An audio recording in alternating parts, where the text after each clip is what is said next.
राधे राधे मेरे प्यारे भाइयों बहनों माताओं व बंधुओं।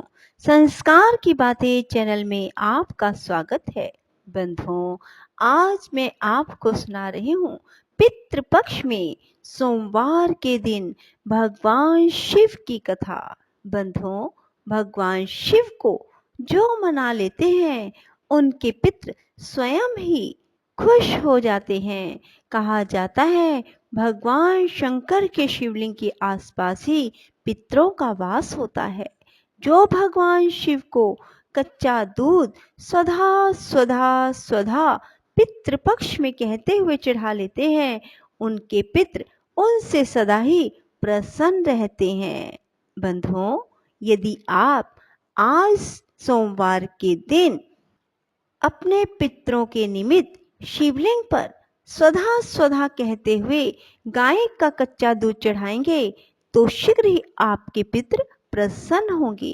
बंधुओं, यदि आपने YouTube चैनल संस्कार की बातें अब तक सब्सक्राइब नहीं किया तो जरूर करें और बेल आइकन दबाना ना भूलें ताकि आपको हमारी आने वाली सभी वीडियोस की जानकारी सबसे पहले हो सके। बंधुओं, कथा को पूरी सुने। सुनने के बाद कमेंट बॉक्स में राधे राधे अवश्य लिखें। भगवान शिव समुद्र के उस पार उत्तम समाधि लगाए योगासन पर विराजमान थे। उनके पार्षद उन्हें सब ओर से घेरे हुए थे। वे सर्पराज वासुकी को छाती से चिपकाए हुए यज्ञोपवीत की भांति धारण करते थे। कंबल और अश्वतर, इन दोनों नागों को उन्होंने दोनों कानों का कुंडल बना रखा था। करकोटक और कुलिक से उत्तम कंकन का काम लेते हुए उन्हें अपने दोनों हाथों में धारण किया था। शंख और पद्म नामक नाग का भुजबंद धारण करके वे बड़ी शोभा पा रहे थे। पहनने योग्य वस्त्र के स्थान पर उन्होंने बाघ का चमड़ा लपेट रखा था। वे मस्तक पर भागीरथी गंगा और अर्धचंद्रयुक्त जटाजूट धारण किए बड़े बड़े ज्ञानी महात्माओं के साथ विराजमान थे। उनके श्री अंगों की कांति कपूर के समान गोर थी और कंठ में नील चिन्ह सुशोभित था।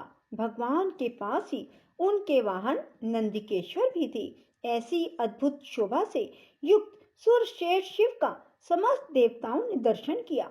उस समय ब्रह्मा, विष्णु, ऋषि, देवता, दानवों ने वेदों और उपनिषदों के अनेक सूक्तों द्वारा भगवान शिव का स्तवन किया। ब्रह्मा जी बोले, कामदेव का अंत करने वाले श्री रुद्र देव को नमस्कार है, जो प्रकाश स्वरूप होने के कारण भर्ग नाम धारण करते हैं।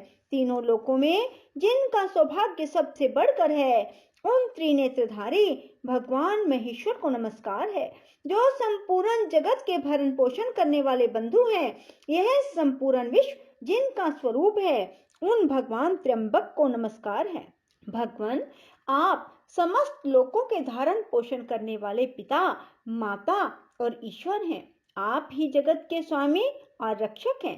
प्रभो, आप हमारा उद्धार करें। तब उत्तम योग से युक्त दयालु परमात्मा महेश्वर शंभु ने धीरे धीरे समाधि से विश्राम लिया और देवताओं से कहा, परम भाग्यवान ब्रह्मा आदि देवताओं, तुम लोग मेरे पास क्यों आए हो? इस समय यहाँ आने का कारण बतलाओ।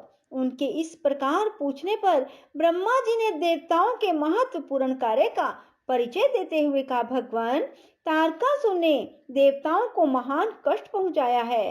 वह देवताओं का घोर शत्रु है। अतः हमारी प्रार्थना है कि आप पार्वती जी का पानी ग्रहण करें। गिरिराज हिमवान द्वारा दी हुई गिरिजा को आप पानी ग्रहण की विधि से अंगीकार करें। ब्रह्मा जी की यह बात सुनकर महादेव जी हंसते हुए बोले, जब मैं सर्व सुंदरी गिरिजा देवी का वर्ण कर लूंगा, तब समस्त सुरेश्वर ऋषि मुनि भी सकाम भाव से युक्त हो जाएंगे और निष्काम भाव से पूर्ण परमात्म के पद पर चलने में असमर्थ होंगे। अतः मैंने सबके पारमार्थिक कार्य की सिद्धि के लिए कामदेव को भस्म किया था। मेरे विचार से कामदेव के दगत होने से ही देवताओं का महान कार्य सिद्ध हुआ है। इस काम दहन रूपी कार्य से तुम सब लोग निष्काम हो गए हो। अब जैसा मैं हूँ वैसे ही तुम लोग भी हो गए।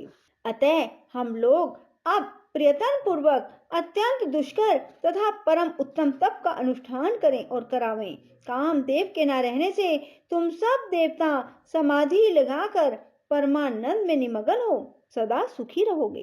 काम तो नरक में ही ले जाने वाला है, उसी से क्रोध का जन्म होता है, क्रोध से सम्मोह होता है और सम्मोह से मनुष्य जल्दी ही भ्रम में पड़ जाता है।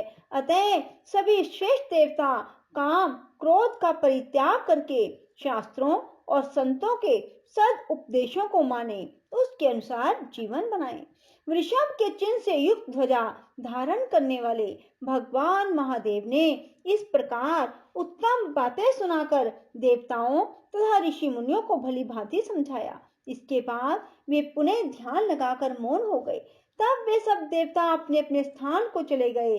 फिर शिव जी ने बुद्धि के द्वारा मन को आत्मा में एकाग्र करके अपने स्वरूप का इस प्रकार चिंतन किया, जो पर से भी अत्यंत परे, अपने आप में स्थित, मल आदि दोषों से रहित, विघ्न बाधाओं से शून्य, निरंजन तथा निराभास हैं, जिसके विषय में विवेकी विद्वान भी मोहित हो जाते हैं। जहाँ सूर्य, चंद्रमा, अग्नि अथवा नक्षत्र आदि दूसरे किसी ज्योति का प्रकाश नहीं, जहाँ वायु की भी गति कुंठित हो जाती है, जो विचार दृष्टि से भी केवल सद्वस्तु है, सूक्ष्म तथा सूक्ष्मतर वस्तुओं से भी परे है, जिसका कोई नाम या संकेत नहीं है, जो चिंतन का विषय नहीं है, जिसमें विकार का सर्वथा अभाव है, जो रोग और शोक से सर्वथा दूर है, विशुद्ध ज्ञान ही जिसका स्वरूप है, सर्व त्यागी सन्यासी जिसे प्राप्त होते हैं, जो शब्द या वाणी की पहुंच से परे हैं, निर्गुण और निर्विकार है,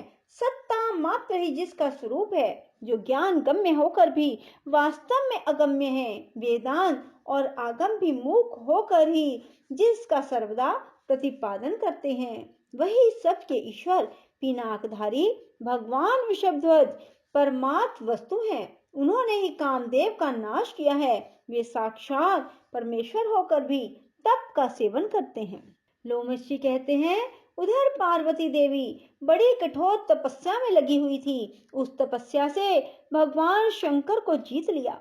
देवी की तपस्या से हार मानकर भगवान शिव समाधि से विरत हो तुरंत उस स्थान पर गए जहां पार्वती जी विराजमान थी। वहां पहुंचकर उन्होंने देखा देवी गिरिजा सखियों से घिरी हुई है, वेदी पर बैठी हैं और चंद्रमा की कला के समान प्रकाशित हो रही हैं। महादेव जी ने उन्हें देखकर तत्काल ब्रह्मचारी का वेश धारण कर लिया और उसी स्वरूप से सखियों की मंडली में उपस्थित होकर पूछा, सखियों, यह सर्वांग सुंदरी कन्या अपनी सहेलियों के बीच में क्यों बैठी है?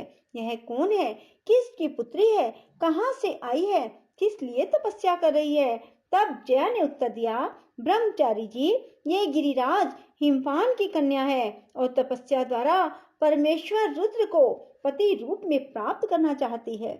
जया की यह बात सुनकर वटुक रूपधारी शिव ठठाकर हंस पड़े और इस प्रकार बोले, सखियों, यह पार्वती भोली भाली है, इसे अपने हित और अहित का कुछ भी ज्ञान नहीं है।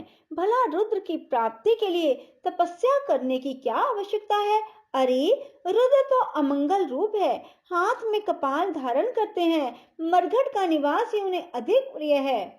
जिस दिन इनके वरण कर लेने पर रुद्र का इसके साथ संबंध होगा, उसी दिन से यह शुभांगी पार्वती भी अशुभ रूप हो जाएगी। रुद्र वही है ना जिन्हें दक्ष के शाप से ब्राह्मणों ने यज्ञ बहिष्कृत कर दिया है। अत्यंत भयानक विष वाले जो जो सर्प थे, वे ही उनके अंगों के आभूषण बने हुए हैं। रुद्र अपने अंगों में चिता की राख लगाते हैं, चमड़े का वस्त्र पहनते हैं, अमांगलिक वस्त्रें धारण करते हैं तथा निरंतर भूत, प्रमद और पिशाचों से घिरे रहते हैं। इस सुकुमारी कन्या को उस रुद्र से क्या लेना है? सखियों को चाहिए कि इसे ऐसा करने से रोकें। मनोहर रूप वाले देवराज इंद्र, परम तेजस्वी धर्मराज वरुण, कुबेर, वायु और अग्नि को छोड़कर रुद्र के प्रति इतना अनुराग कैसे हुआ? परमेश्वर शिव ने इस प्रकार की बहुत सी बातें वहां कही, पार्वती सखियों के मध्य में बैठकर तपस्या में संलग्न थी। उन्होंने वटु रूपधारी रुद्र की बातें सुनकर उनके प्रति रोष प्रकट करते हुए कहा, जया, साध्वी विद्या, विश्व सुंदरी पमलोचना और महाभागा सुलोचना, मैं तुम लोगों से कहती हूँ, मैंने जो कुछ किया है ठीक किया है, परंतु तुम्हें इस ब्रह्मचारी से क्या काम है जो इसकी कठोर बातें सुनती हो। ब्रह्मचारी का रूप धारण करके यह कोई महादेव जी का निंदक आ गया, ऐसा समझो। सखियों, ऐसे व्यक्ति से अपना क्या प्रयोजन है जो महात्माओं की निंदा करने वाले, पापी, कृतघ्न, वेद दूषक, वेद भ्रष्ट और मर्यादाहीन है। इन लोगों के साथ बुद्धिमान पुरुषों को वार्तालाप नहीं करनी चाहिए। श्रेष्ठ पुरुषों की निंदा सुनकर जो तुरंत वहां से उठकर दूसरे स्थान पर नहीं चले जाते, वे प्रतिष्ठाहीन मानव पाप के भागी होते हैं। गिरिजा का वचन सुनकर विद्यावटु रूपधारी रुद्र से सहसा कुपित होकर बोली, ब्रह्मचारी, जाओ जाओ यहाँ से, अब तुम्हें यहाँ एक क्षण भी नहीं ठहरना चाहिए। विजया बातचीत करने में बड़ी कुशल थी। उसने इस प्रकार फटकार कर विवाद करने वाले वटु रूपधारी शिव को विदा कर दिया। वे तत्काल अंतर्ध्यान हो गए। संपूर्ण सखियों में से किसी ने नहीं देखा कि वे कहाँ चले गए। इसके बाद भगवान महेश्वर पार्वती जी के सामने अपना वास्तविक स्वरूप धारण करके वहीं सहसा प्रकट हो गए। ध्यान में लगी हुई पार्वती देवी जब अपने ध्यानगत स्वरूप को ढूंढ रही थी, उसी समय उनके हृदय स्थित देवता बाहर दिखाई देने लगे। विशाल नेत्रों वाली सुशीला गिरिजा ने आंख खोल कर देखा तो सर्वलोक महेश्वर देव देवेश्वर शिव सामने दृष्टिगोचर हुए। उनके लाश निवासी शंकर के दो भुजाएं, एक मुख अद्भुत स्वरूप था। मस्तक पर जटाओं का जूड़ा बना हुआ था। उसमें चंद्रमा की कला शोभा पा रही थी। भगवान ने हाथी का चमड़ा पहन रखा था। उनके कानों में कुंडल के स्थान पर महाभाग कंबल और अश्वतर, ये दो नाग विराज रहे थे। परम कांतिमान सर्पराज वासुकी को हार बना लिया था। उनके हाथों में बड़े बड़े सर्पों के ही कंगन पड़े थे जो शोभा दे रहे थे। इस प्रकार रुद्र ने सर्पों के आभूषण बनाए थे। ऐसा स्वरूप धारण कर भगवान शिव पार्वती के सामने खड़े हुए और शीघ्रता पूर्वक बोले, कल्याणी, तुम वर मांगो। उस समय सती साध्वी पार्वती जी को बड़ी लज्जा आई। उन्होंने शंकर जी से कहा, देवेश, आप मेरे सनातन स्वामी हैं, क्या आपको पहले की घटना का कुछ स्मरण है? प्रभो, मैं वही सती हूँ जिसके लिए आपने दक्ष यज्ञ का विनाश किया था। वही आप हैं और वही मैं हूँ। तारकासुर के वध रूप देव कार्य की सिद्धि के लिए ही मैं मीना के गर्भ से प्रकट हुई हूँ। आपसे मेरे द्वारा एक पुत्र होगा, इसलिए महेश्वर आप मेरी एक प्रार्थना स्वीकार करें। आपको ऋषियों के साथ हिमवान के पास जाना चाहिए और उनसे मेरे लिए याचना करनी चाहिए। मेरे पिता हिमवान आपकी आज्ञा का पालन करेंगे, इसमें संदेह नहीं है। पूर्व काल में जब मैं दक्ष की कन्या थी, उस समय भी मेरे पिता ने मुझे आपकी सेवा में समर्पित किया था। महाभाग, हमारा और आपका विवाह देवताओं की कार्य सिद्धि के लिए हो रहा है। बोलो शिव शंकर भोलेनाथ की जय हो। राधे राधे, जय श्री कृष्णा। बंधुओं, यदि आपको हमारी वीडियो पसंद आए तो इसे लाइक करें और शेयर भी जरूर करें। धन्यवाद।